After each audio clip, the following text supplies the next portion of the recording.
ferocious freshmen. We'll show you what these court-hungry rookies are doing to make their mark this season.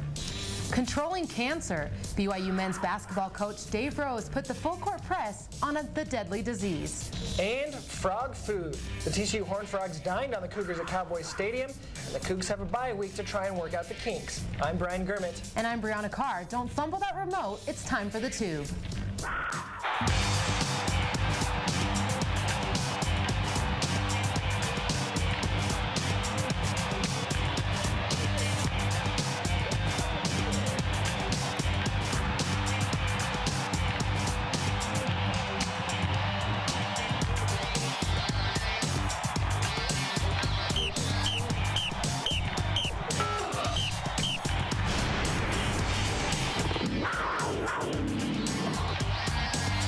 You know what, Brianna? I have to say, I'm a little sad that I don't get to watch my Cougars play a little football this weekend. Don't worry, don't worry. We've got basketball coming up. That's right. Good news That's is right. we don't have to listen to that TCU train horn anymore. Thank goodness. The BYU Hoopsters played their first exhibition game as Midwestern State rolled into the Marriott Center Saturday. And you could say Cougar fans left loving life. BYU got down to business with an 11-3 run, fueled by this Brock Zylstra 3. Thank you very much. The Mustangs shot 1 for 7 during that stretch. Zylstra then found a patiently waiting Charles Abuo in the corner, and he drilled this one home, captain to captain.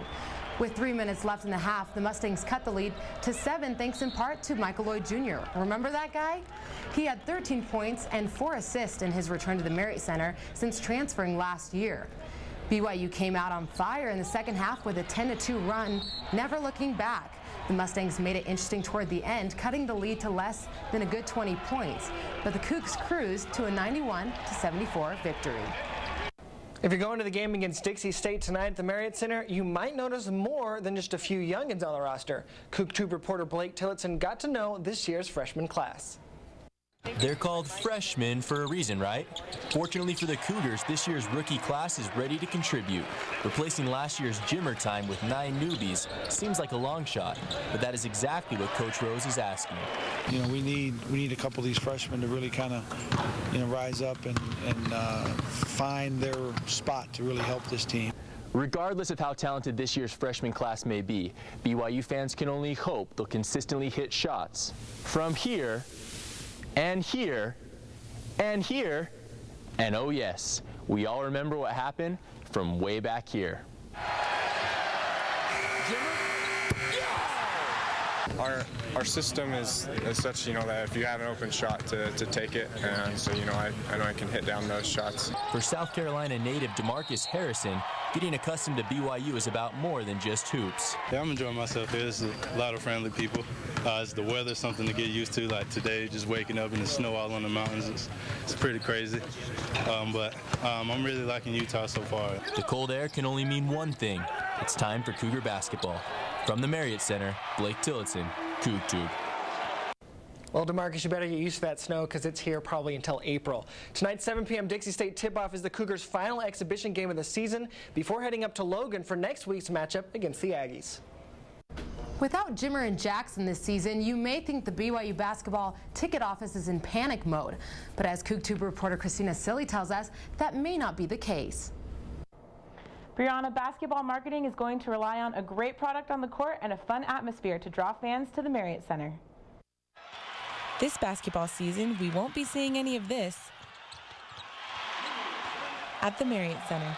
But the BYU ticket office isn't seeing a drop-off in ticket sales. We've seen about a 7% increase this year over last year's numbers, so it's exciting.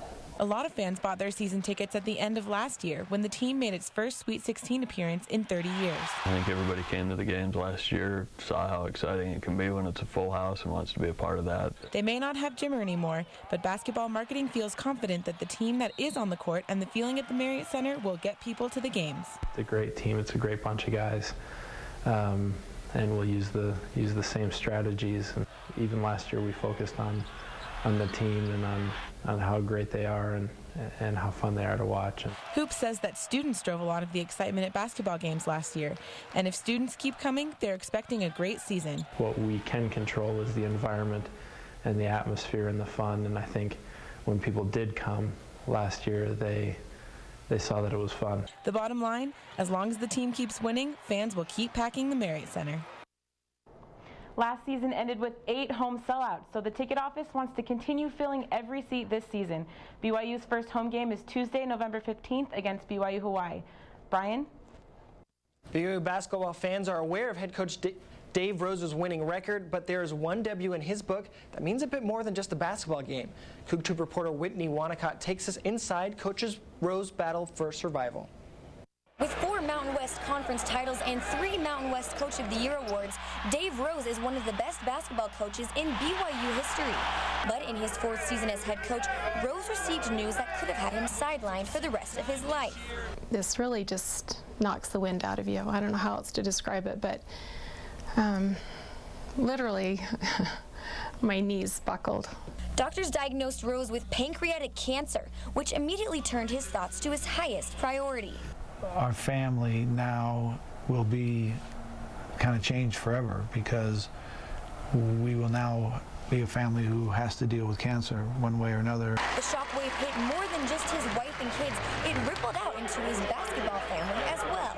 Never thought or imagined anything like that would happen where he, got cancer and, he wasn't going to be able to be there with us. Coach decided to go to Las Vegas rather than Provo for treatment.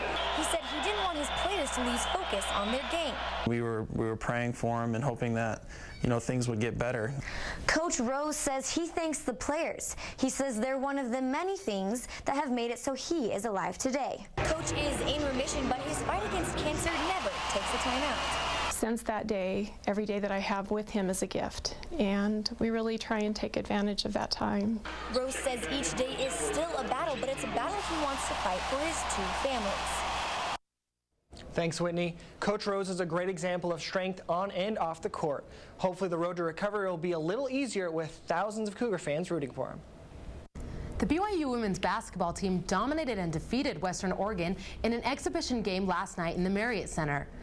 BYU kicked off play with back-to-back baskets by senior forward Danny Peterson and freshman guard Lexi Eaton. Junior forward Alexis Kafusi knocked down 9 points for the Lady Cougars in her first appearance since her battle with cancer. BYU took off after halftime, rocketed by a Kim Parker basket. The team continued to light up the scoreboard, finishing the game with a 13-point run. Lady Cougars sent Western Oregon packing, taking the win 90-61. The team gears up for its final exhibition game this afternoon against Dixie State. The game tips off at 4 p.m. in the Marriott Center. When CougTube returns, Vicious Van Noy. How does he do it? Get a closer look at the guy behind the helmet. And academic athletes, check out the facilities and support given to the students who wear the jerseys. Stay with us. The last time the BYU football team played in Cowboy Stadium, they upset a highly ranked Oklahoma team in what many consider one of the greatest games in Cougar history. Last week, back in Arlington, taking on TCU, and let's just say things didn't go quite as well.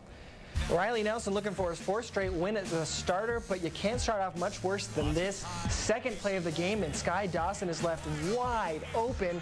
48-yard touchdown pass. TCU on top 7-0 in just under 45 seconds. But wait, there's more. Into BYU's first drive, and punter Riley Stevenson can't handle the snap. But unlike Jake Heaps in the Utah game, his heads-up play actually works, probably saving a touchdown. Well, at least delaying it 2 plays until Matt Brown takes the snap and rushes it in from 6 yards out. TCU on top 14-0. Second half now, and J.D. Falslev earns back a little respect for the special teams that at this point has already botched 4 punts. Showing some speed, he returns it for 67 yards for a touchdown. First of its kind since 2006, and suddenly we might have a game after all. After another Cougar touchdown, Riley Nelson then runs it in the 2-point conversion to narrow the gap to 10, but it was too late for the Cougars, high five and all, who end up falling to the Horned Frogs 38-28. We can't always tell when Bronco is happy, but when Riley Nelson is, we all know it pretty well.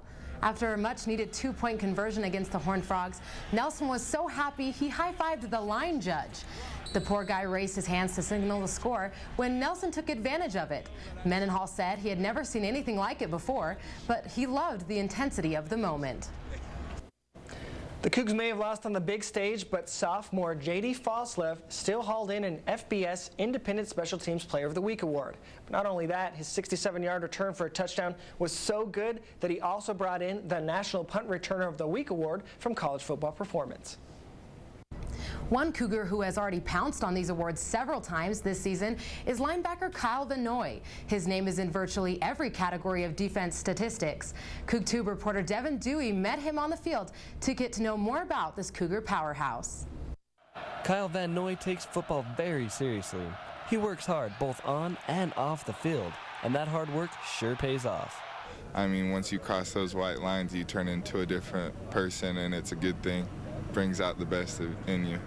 When he takes the field, he's a big play just waiting to happen. Mayhem in a mouthpiece.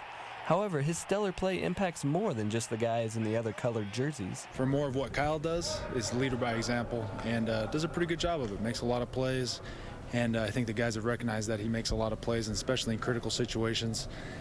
One of the greatest things about Kyle Van Noy is how much he dedicates to becoming the best football player possible. The thing I really like about Kyle is he really cares. He cares about us being successful. He cares about himself being the best outside linebacker he could possibly be. The passion that Van Noy has for the game is legendary. He seems to have an unlimited amount of energy every time he steps onto that field. At a young age, probably told that I was lazy and couldn't ever amount to anything. I think that is a big drive in why I play football and why I'm, I try to work so hard at what I do. And on Stout, lost the football. On the BYU campus, Devin Dewey, CougTube. Van Noy says playing for BYU under Coach Mendenhall has been a blessing in his life. And as for fans, Cougar faithful will be blessed to enjoy number 3's handiwork for 2 more seasons. We often focus on the athletic accomplishments of BYU players without remembering they're still college students as well. CougTube reporter Sean Gordon is outside a building that sends shivers up a student's spine. I know it does mine. Sean, what does the testing center conjure up unpleasant memories for you too? Well, this building definitely strikes fear into the hearts of students, including players, and it's definitely not my favorite place, but the players can take advantage of a service that helps keep the student in student athlete. BYU athletes may be known for what they do in this building, or here, or in here, but none of that is possible without what they do in this building. The Athlete Academic Center inside the Student Athlete Building doesn't just provide a place for players to study, it also provides a support network to help them succeed. And the center has several employees, academic advisors, we have mentors, we have tutors, and we have a learning specialist and a team that works with the learning specialist. For some student athletes, the center simply provides a quiet place to focus and study, and for others, it's also a place to get help with their schoolwork. Yeah, you're mandatory to get 4 hours a week. I'm pretty happy. I get more than 4 because I know I don't do nothing at home. I'm so tired after practice, I just want to sleep. So when I'm in there, I just try to crank it out the best I can, use all the people I have. The center doesn't just focus on the schoolwork itself, but it also helps the athletes gain the skills they need to succeed in college. And just with basketball and all the other things we have, it helps us to stay organized, especially, and manage our time a little bit better. The center helps the players combine these and these to create a real student athlete. Among the many awards at the Legacy Center is a wall filled with Cougars who've earned the honor of the ultimate honor for a student athlete, the Academic All-American. In front of the testing center, which students might actually dislike more than the Utes, Sean Gordon, CougTube. Thanks, Sean. When CougTube returns, sad seniors. The women's soccer team lost their last home game, but looks to end their season with a W. And Cougar Crossing, our men's cross-country team is running over the West Coast Conference. We'll be right back. The men's cross-country team took first place last weekend at the West Coast Conference Championships. CougTube reporter Brittany Good spent some time with the team this week. Brittany, can the team continue to dominate? Well, the BYU men's cross-country team has been running past almost all of their opponents this season, and their domination has gotten them national attention.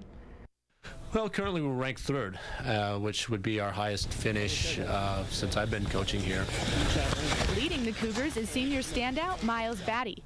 Batty has broken 2 records this season and was just named West Coast Conference Runner of the Month for the 2nd month in a row.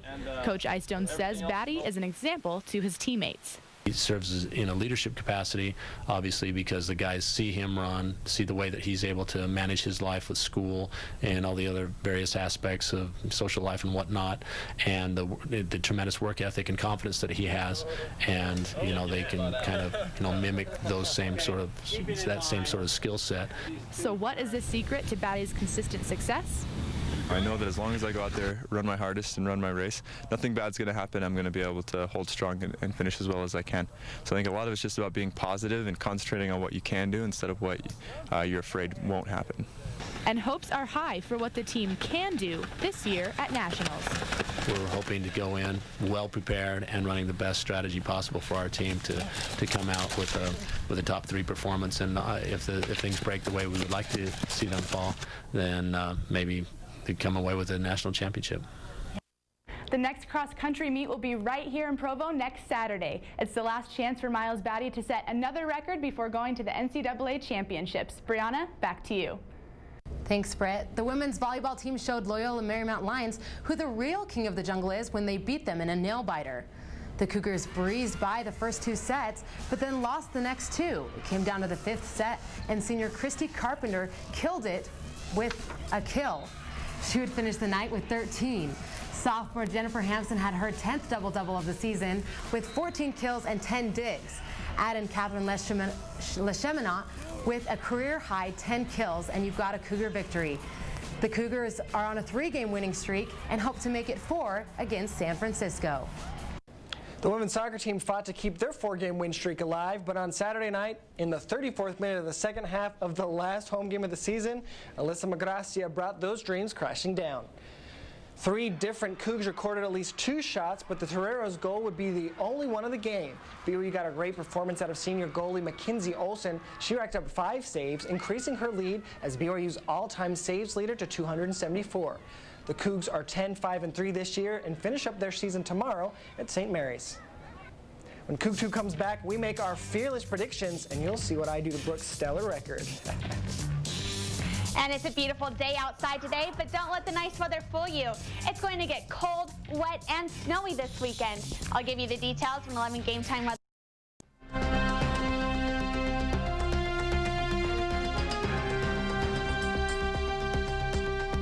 Chantal, it feels nice outside, but I have a feeling this is warm right before it snows. It's the warm before the storm. I really don't want to hear that. That's like the worst news I could hear. No, I'm really sorry, but this weekend is not going to be very awesome. Taking a look outside right now, it is kind of sunny still.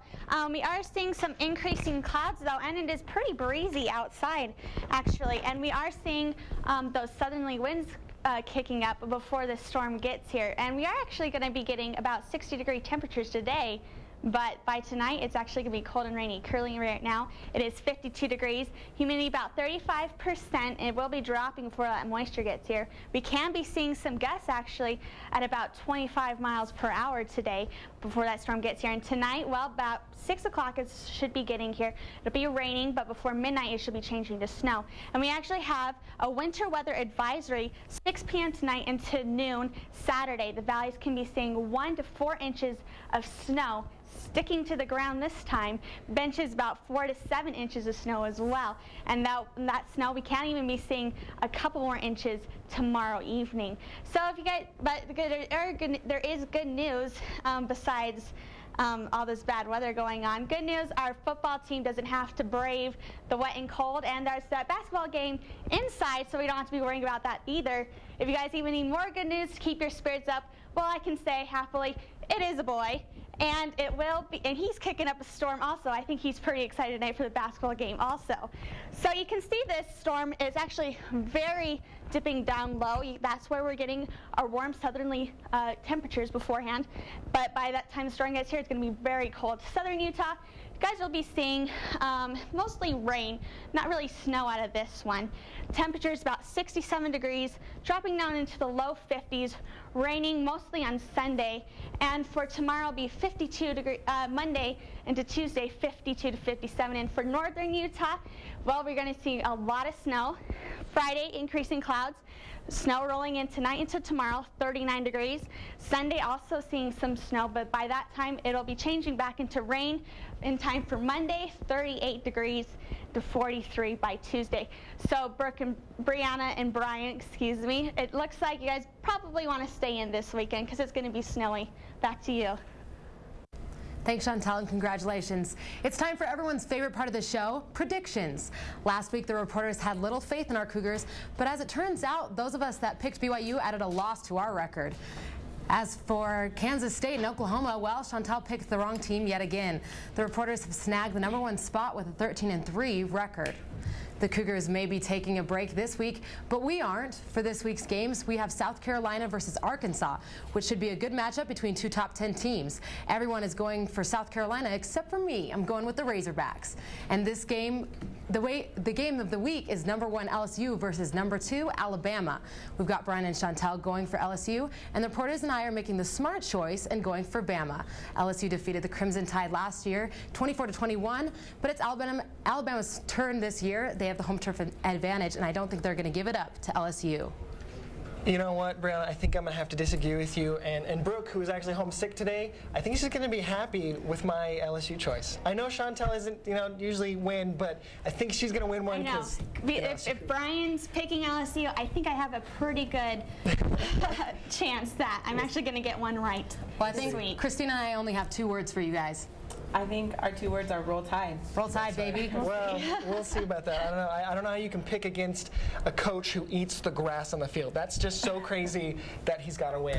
Well, that's CougTube for Friday, November 4th. If you want another look at the stories we did today or share them with your friends, check out CougTube on our section of our website, 11news.byu.edu. Thanks for joining us, and have a great afternoon. Go Cougs.